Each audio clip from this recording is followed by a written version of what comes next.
Okay, let's continue now for the second part of our lesson 1.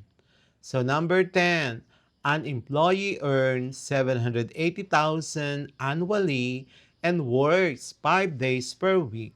How much would they earn per day if he worked only 4 days per week instead?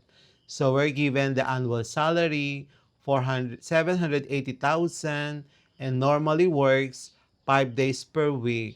How much per day if they switch to 4 days per week? So weekly, 780,000 divided by 52, the answer is 15,000.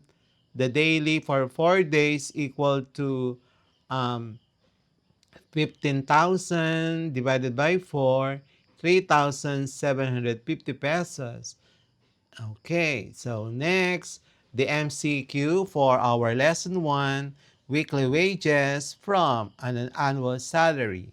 So, an annual salary refers to A, the amount earned in a month, letter B, the amount earned in a week, letter C, the total amount earned in a year, letter D, the amount earned in a day.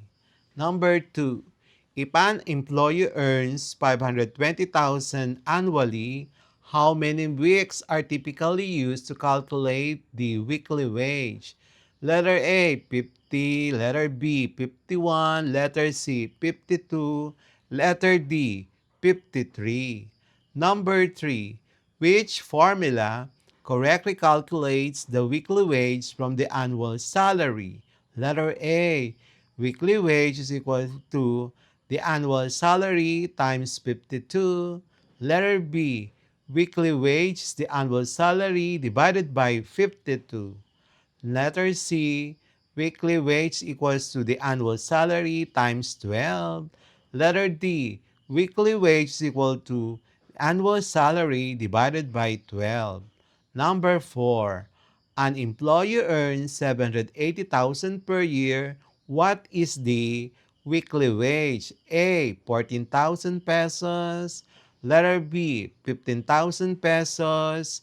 Letter C, 12,000 pesos. Letter D, 10,000 pesos. Number 5. Which of the following is the correct way to find the daily wage from the weekly wage?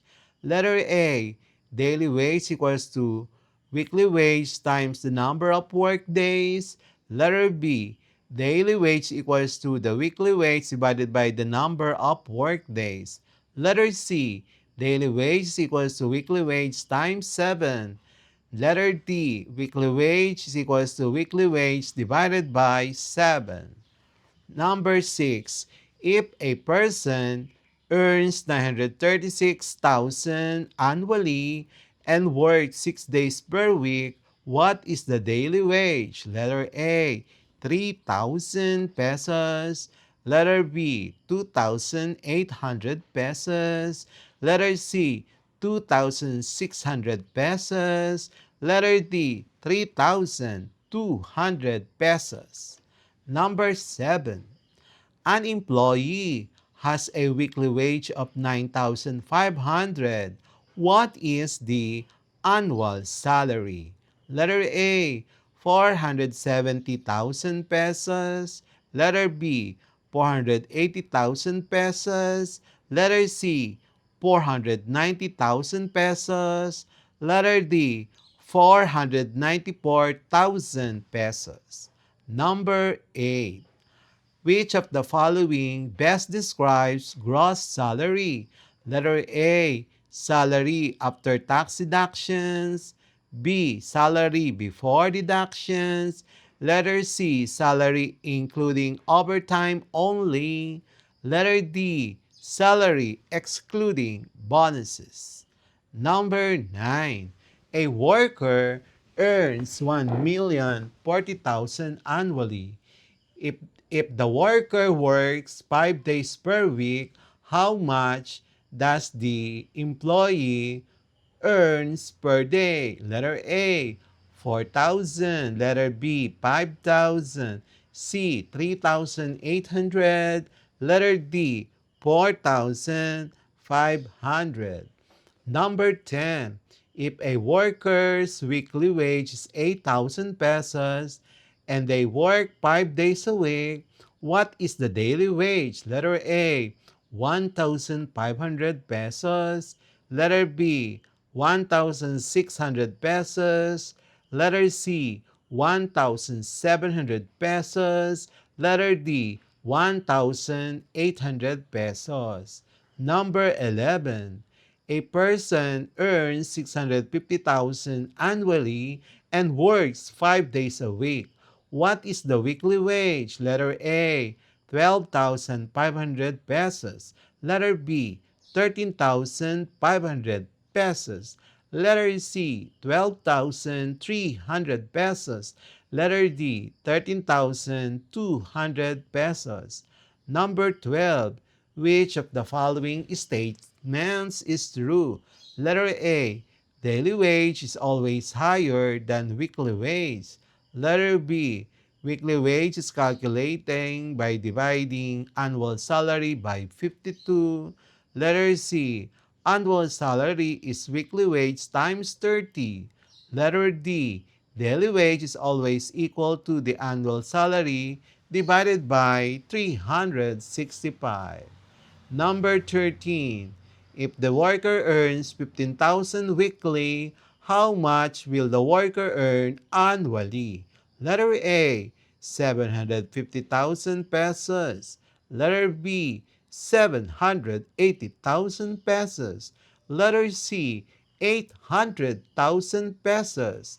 Letter D, 780,000 pesos. 80,500 pesos. Number 14. A job offers 900,000 per year. If the employee works 5 days per week, what is the daily wage? Letter A, 3,500. Letter B, 3,400. Letter C, 3,600 pesos. Letter D, 3,700 pesos. Number 15.